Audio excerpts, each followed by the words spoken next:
Hi, Gemini! Kamusta? Welcome back to Pinay Angel Tarot. This is your June kapalaran para sa mga Gemini at gusto kong bumati sa inyo. Happy birthday mga Gemini! It's Gemini season. Kaya comment nyo kailan ang birthday nyo para alam ko. Kamusta kayo guys? Tingnan natin ang energies na connected sa'yo ngayon sa love life mo. Medyo excited akong gawin tong reading na to kasi nga birthday ng mga Gemini ngayon eh. So, ayan. Tingnan natin. Okay, kuha ko muna kayo ng card from this deck from Arlen Normand. Gentleman. Oh, wow. Ang ganda ng vibe mo dito. Malakas ang confidence mo ngayon. You're taking it slowly. Pero at the same time, alam mo, sure na sure ka sa mga plans mo. May hawak siyang clover leaf which symbolizes swerte. Mukhang malaki ang plans mo ngayon, Gemini. Meron kang mina-manifest. Pinaghahandaan mo, pinag-aaralan mo. Stork. Wow, moving ka, masaya. So si Stork, palipat-lipat yan. Maraming ginagawa, nag-i-enjoy. Kaya blessing yan, freedom. Kita mo yung isang stork lumilipad, so you enjoy the freedom. Also, I can see number 8, which is number of manifestation. Again, lady. Oh, wow, guys. Alam mo, may nakita kong love connection na sobrang yung ini-enjoy. This is healthy na love connection. Umaapaw yung pag-ibig dito. May gentleman ka, may lady ka, meron kang stork. These are all positive cards. Ayan, masaya ka for Gemini. Oh, wow. Okay, from the tarot, kuha tayo ng unang card.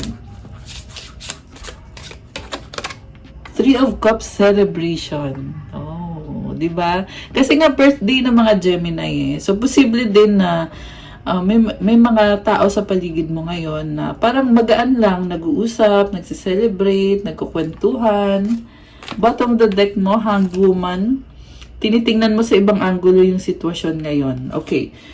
So, balik natin ha. Usapang pag-ibig tayo. Ano bang nangyayari dito?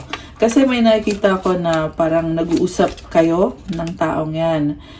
At, okay, 9 of Cups. Alright. Ito yung unang card mo. Nakikita ko, hinihintay mo yung tamang panahon para ma-achieve mo yung wishes mo sa love life. And, yeah, ready ka na. At the same time, meron ka pang isang wini-wish na yan nga yung hinihintay mo. You're coming from an emotional level right now. Possible din na ini-enjoy mo lang talaga yung buhay mo, yung mga blessings na dumadating. Kasi this is also overall happiness, guys. Ayan. So, nice naman! Okay. Sa bottom of the deck, the Death card and the Four of Cups. So, meron hindi magandang nangyari dito. Possible na parang ito ka, oh, ayan, Death and Four of Cups. Malaking transformation kasi to guys. Ibig sabihin, nagkaroon na ng parang kailangan nyo na talagang baguhin kasi hindi na kayo kontento or naiinip na kayo sa sitwasyon na yan. Okay, kuha pa tayo ng isang card. Bakit naiinip si Gemini? Ayan, problem. 3 of Swords. So, hindi perfect ang lahat. Yun ang ibig sabihin nun. Okay, galing kasi sa bottom of the deck to. So, ibig sabihin, meron kang tinatagong problema. Sa labas, okay ka, hinihintay mo yung wish mo, ini-enjoy mo yung life mo, nagse-celebrate. Pero, ito yung tinatago mo. Ayan, problem. Okay. 4 of Wands, 3 of Wands. Ayun naman pala, may commitment naman pala dito eh. Pero, lumabas din ulit na parang may hinihintay ka. Very stable ka ngayon. So, I feel like this is a time para ayusin mo kung ano pa yung kulang sa buhay mo ngayon, sa love life mo. Medyo nababother ka eh, kasi may na-feel ako dito guys na merong pagsiselos. Issue about jealousy. Nag-aalala ka kasi iniisip mo na baka yung person mo ay baka may iba, baka niloloko ka. Ayan, Ayan, pasensya na sa ingay. Nasa Makati po kasi ako, kaya may mga dumadaan ng mga motor, mga naririnig nyo sa background. Okay. Nag-aalala ka, issue yung third party. So, hindi ka pa sure kung merong third party, pero sa isip mo, yun yung kinakatakot mo na baka merong ganyan. Page of Pentacles. So, gusto mo talagang i-clarify yan kung ano ba, meron ba, wala. The Hermit. Pero, tahimik ka eh, pinag-aaralan mo. Parang na-feel ko sa'yo na nahihiya ka din naman na sabihin mo yan kasi syempre lalabas kang insecure pag ganon, no? Kaya nangyayari sa'yo yan kasi malalim ang isip mo ngayon, nagko-contemplate ka. So, Hermit kasi, sarili mo kasi yung inuuna mo eh. So, parang ang isip mo, makakabuti ba to sa akin? Baka mamaya maligaw ako dito, baka bigay ako ng bigay, baka para pala akong tanga na, alam mo yun kasi mahal mo yung taong yan eh, binubuhos mo lahat ng atensyon mo, lahat ng kung anong meron ka, effort mo. Ito siya, nagbubuhat siya ng ladder, diba? So, I can sense na may effort kang ang ginawa dito. And, yung iba nag-travel ka pa para lang sa taong yan. Ayun, so, nag-aalala. Five of Swords, yun na nga, kasi nagkaroon ng disagreement pala. At parang hindi naayos yung disagreement, kaya parang natabunan, alam mo yun, natabunan na yung disagreement na yan, kaya naisip mo tuloy na, ayos ba talaga yung disagreement na yun? Kasi parang naging okay lang na kami ulit, pero hindi ko sure kung talagang totoo ba to na okay kami. Eight of Cups, Seven of Cups. Tumalikod ka at tumingin ka sa mga options mo. So, possible yan na gawain mo, kaya iniisip mo, baka ginawa din niya. And, nagpakasaya ka sa mga ibang options mo eh. So, hindi ko, as of this point, hindi ko pa masasabi kung ano talaga yung mga options na yan. Pero, naging stagnant ka dito kasi nagtampo ka sa kanya eh. Kasi sa kanya mo binigay lahat ng love mo. So ngayon, dahil nga sa disagreement na nangyari, iniisip mo kung hindi din naman niya tanggap kung ano ako, edi hindi ko na lang ipipilit yung sarili ko. Pero ito, nalilito ka eh. Nalilito ka kung ano bang gagawin mo. So, ano ba yung mga ginawa nitong si Gemini na to? Ten of Pentacles. Okay, inayos mo naman yung sarili mo. Maganda naman yung card mo. The Star. Wow! So, sa finances, okay na okay. Wheel of Fortune. Oh my gosh, guys! Ano mo nakikita ko dito? Dahil nga sa inuna mo yung sarili mo, naging more practical ka, mas stable ka, mas lumakas yung faith mo sa universe at nag-expand ka. Andito yung Wheel of Fortune sa card mo. So, I feel like dahil sa nangyaring problem, nagkaroon ng blessing. Grabe. Nakakagulat to. Nakakagulat sobra.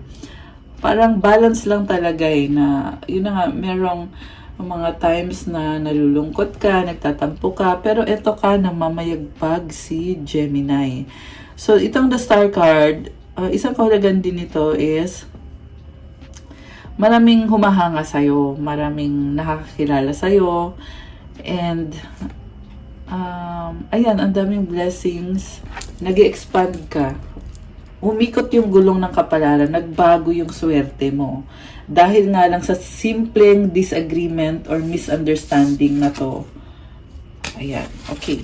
So, ano ngayon ang susunod for Gemini? Nakakatuwa naman. Nagkataon Gemini season pa ngayon, di ba? Birthday pa ng mga Gemini. Queen of Pentacles. So, sarili mo inuuna, pero talagang nagkikare ka sa person na yan. The Lover. Sobra mo siyang mahal. Oh my gosh! Ang ganda naman ito. Kilig yarn. Okay. Parang ako yung kinilig. Kasi it means na talagang mahal mo pa rin yung taong yan at pinipili mo siya. Although sa ngayon, may mga times na talagang nauubos yung oras mo sa mga trabaho, priorities, ganon. Pero mahal mo yung taong yan. 8 of Wands, may lumabas na communication or travel. So, ang sweet naman ito, merong romance, guys. Wow, okay. King of Swords. So, very logical ng isip mo ngayon. Naiintindihan mo yung sitwasyon. Alam mo kung ano nangyayari. Meron kang pinag-aaralan o hinihintay. 2 of Wands and the Sun. Wow. Malaking plano or malaking pangarap. Temperance. Talagang naghihintay ka, nag-a-adjust ka. Sinustok mo yung taong yan eh. Inoobserbahan mo siya kung ano bang gusto nitong taong to. Ibibigay ko. Knight of Cups. Oh my gosh! Ang sweet! Queen of Swords and the Hierophant. So, parang pinapakita mo sa kanya na sobra mo siyang mahal at mag-a-adjust ka talaga kasi gusto mong gawin yun para sa kanya. Kasi ayaw mo nang sayangin yung opportunity sa inyo. Ayaw mo nang mawala siya. May person na lumabas dito na malungkot at umiiyak, si Queen of Cups. Parang sinasabi mo dito, huwag ka nang malungkot. Oh my gosh! 11:11 on the clock. Ayan guys, may 11:11 kayo. Ayan, pagtingin ko, napatingin ako bigla, promise. Pag ganun kasi, it means angel numbers yon. So, wow. Wala akong masabi. So, Gemini, ang nakita ko dito, ikaw yung nag-adjust sa kanya. Parang sinasabi mo dito, huwag ka nang umiyak kasi ito na, ibibigay ko na yung wish mo.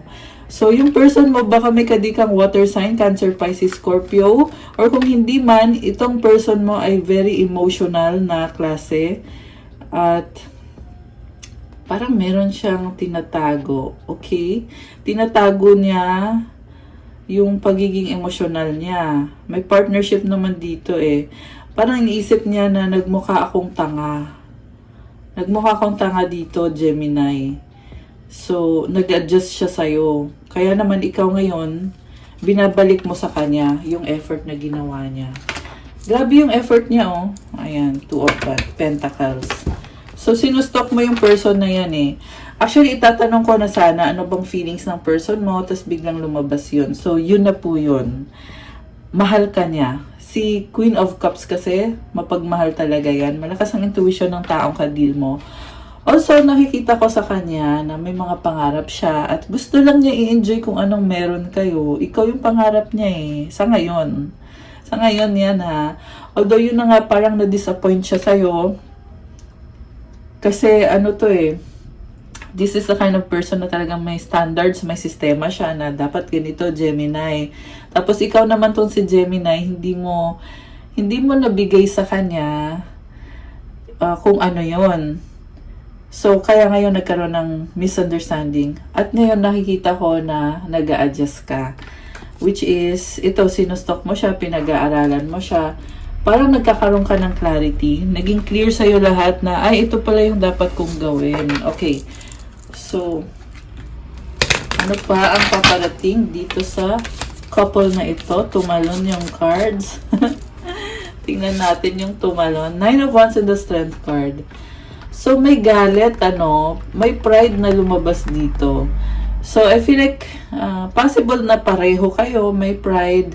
Meron dito ako nakita na binlock mo yung person or binlock nyo yung isa't isa. At, paraan mo yun eh, para i-manipulate yung situation. Kasi, kahit ginawa mo yun, gusto mo pa rin naman siya. At, ayun, yun yung nakita ko dito. Kasi andito yung strength eh. Ayan, may infinity symbol. And 9 of Wands. Parang pinilit mo na kung ano yung paniniwala mo, pinilit mo sa taong yan. Kasi gusto mo talagang malaman or gusto mo ilabas kung ano ba talaga, paano ba talaga to. Kaya tuloy nagkaroon ng conflict dito, nagkaroon ng misunderstanding, merong tampuhan na nangyari, merong iyakan at kung ano-ano pa. Kaya wounded warrior din kasi itong si 9 of Wands. Ibig sabihin, alam mo yung try ng try pero hirap na hirap pa rin. Pero at the end of it all, nakakaya kasi gusto mo talaga eh. Gusto mo talaga, kaya nalalampasan talaga yung mga trials, yung mga challenges at problems.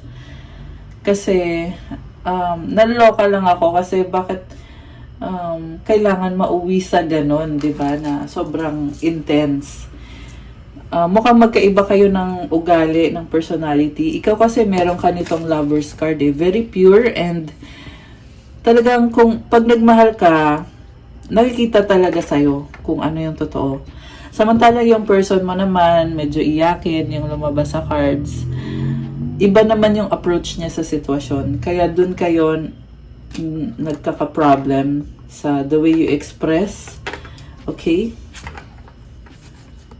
Knight of Pentacles, Seven of Wands, King of Pentacles. Very practical. Kaya may time na hindi kayo nag-uusap or ayaw mo siyang kausapin kasi kailangan mo mag-focus sa sarili mo. Which is okay lang yun. Process mo kasi yun. Okay? Process mo yun eh. Na pag nasa work ka, focus kung focus talaga. So, nagsiset ka ng boundaries dito. King of Wands, Page of Swords. Ayan. So, syempre, andun pa rin yung attraction. Okay. Anong outcome dito para kay Gemini? Tingnan natin. Anong outcome? Oh my gosh! King of Cups, Ace of Swords. Sobra mo siyang mahal. Parang lumevel up ka na into someone na kamatch niya. Kasi Queen of Cups siya eh.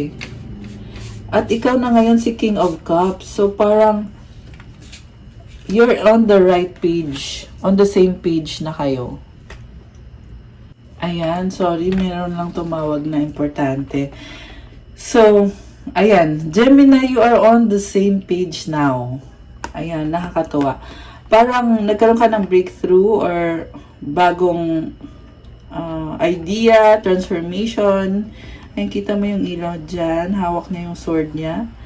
So, ito na-realize mo na, sige, imamatch kita ngayon. Minamatch mo siya eh.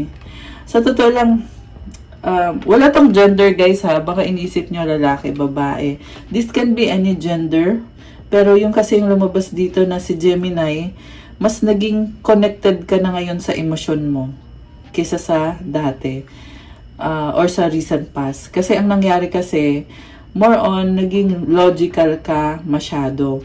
So, ngayon ito na, puso na yung ginagamit mo dito para ma-match mo ngayon itong si person. At pareho kayo, happiness niyo yung isa't isa. Kaya, wow, I love it. Ace of Cups, ayan oh, bagong simula para sa inyo, para magkaroon ng magandang flow yung relationship ninyo. So nice, guys. I love it. Wala akong masabi. Wow. So, new beginning, sunod-sunod na cards na aces. This symbolizes transformation and new beginning. Six of Pentacles, parang sinasabi lang dito na okay pa rin tayo. Balance pa rin tayo. Andito pa rin ako, andyan ka pa rin, pero may nagbago. Ayan, may bagong simula. Knight of Wands, grabe, so much attraction. Pero andun yung parang nagdadalang isip ka na magugustuhan kaya ako ni person, mamahalin kaya niya ako. Siguro ang masasabi ko lang, yes. Oo, gawin mo lang kung anong kailangan mong gawin, Gemini. Kasi yes naman ang sagot. Kasi yung iba sa inyo, pag nagkakaroon ng fears, merong nagkakaroon ng false start. Alam mo yung false start? Ibig sabihin parang pasimula na tapos naudlot. Ganon yung nangyayari.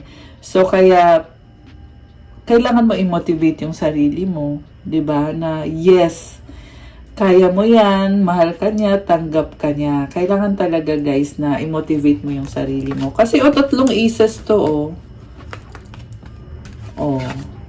Ace of Cups, Ace of Pentacles, Ace of Swords. All cards symbolizes new beginning. Kaya nakakatakot. Natatakot ka. Nagtitiis ka lang, tahimik ka lang. Pero ramdam mo na, ano kaya to? Kaya ko ba to? Ano ba? Ayan. So, sabi ko nga sa'yo eh. Ito Nine of Swords. Isip ng isip.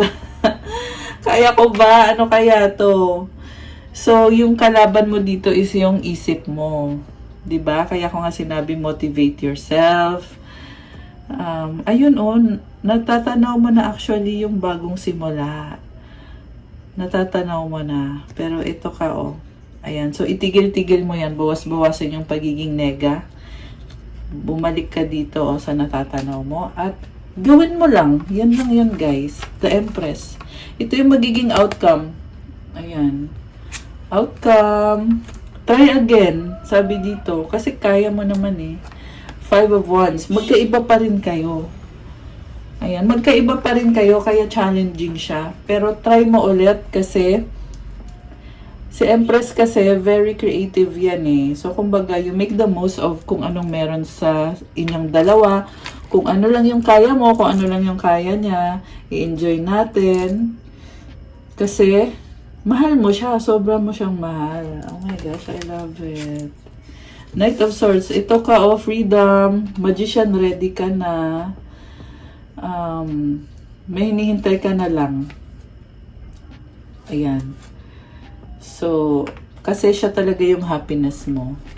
Nag-iisip pa rin eh. Ma-intense pa rin yung mga naiisip mo. Pero, siya talaga yung happiness mo dito. Ayan. Nakakatawa para sa birthday ng mga Gemini, di ba? Ano mga energies ang connected dito? Or ano ba ang gustong sabihin ng person ni Gemini?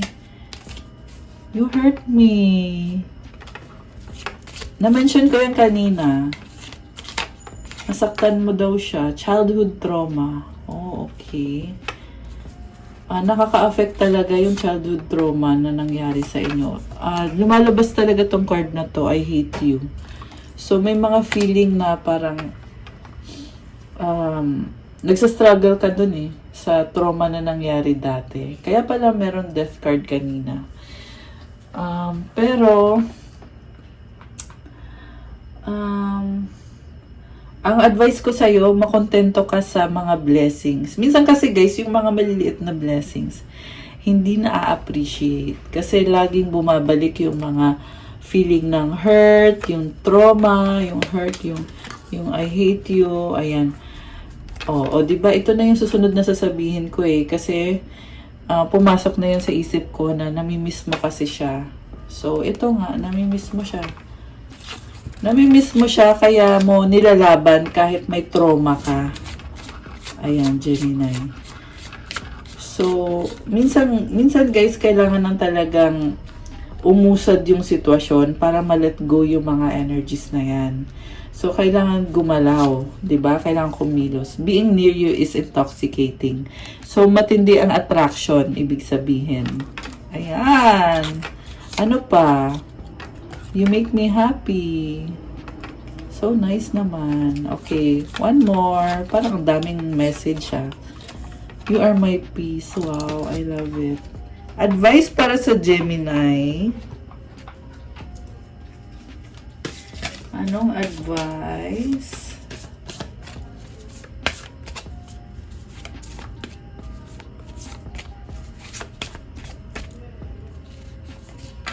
Self-love. Show me how to love myself.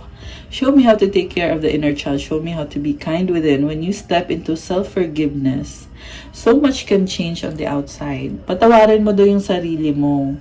Alagaan at mahalin mo yung sarili mo. Ibigay mo yung happiness mo. Kasi pag napatawad mo doon yung sarili mo, yung sitwasyon mo magbabago. So, magsimula ka sa sarili mo, sa loob mo. Ayan, yun muna yung in-nurture mo. Kasi yung eventually mangyayari lang din naman kung ano mga nangyayari sa paligid mo. Ayan. Oh my gosh! Okay guys, that's all I have for you, Gemini, for your June Kapalaran. Thank you for watching. Please like the video. Comment kung nag-resonate ba, kung nagustuhan niyo yung reading, lalo na kasi Gemini season ngayon. Panahon nyo ngayon. Ayan. And also, please do subscribe sa mga bago sa channel natin. Kasi kailangan ko po yan para tuloy-tuloy lang paggawa natin ng more videos para sa inyo. And thank you din naman sa mga Gemini na matagal na dito at nag-subscribe na. Kung kailangan nyo ng gabay, kung nag-resonate kayo at kailangan nyo ng more information, pwede kayong mag-book ng private reading sa akin. Message lang kayo sa Facebook page ko, Pinay Angel Tarot, or sa Viber or sa WhatsApp para mas mabilis. Nasa description box po yung contact details ko. And also, for those who want to start their crystals journey, meron po tayong mga crystals, marami at iba-iba. Infused with prayers, special mantras. sobrang lakas ng energy kasi I always make sure na nasa best talaga before I send out your crystals. Best vibration. And syempre, meron na yung specific intentions para sa'yo. So, bisitahin nyo na lang po sa Instagram ko at kayo na lang po ang tumingin doon. Kasi marami at iba-iba. Syempre, merong love, career, wealth, prosperity, abundance, protection, for focus, manifestation, motivation, mental clarity. Lahat yan guys, maganda sa health mo at tinatransmute yung energy, kung ano man yung energy mo ngayon. Kunyari, nag-iisip ka na hindi maganda or pagod ka. Pag hawak mo yung bracelet mo or suot mo yung bracelet mo, automatic siya na yung nag-iiba ng pakiramdam mo. Kaya, nafe-feel mo na mas kalmado ka at depende din kasi sa crystal kasi iba-ibang vibe bawat crystal.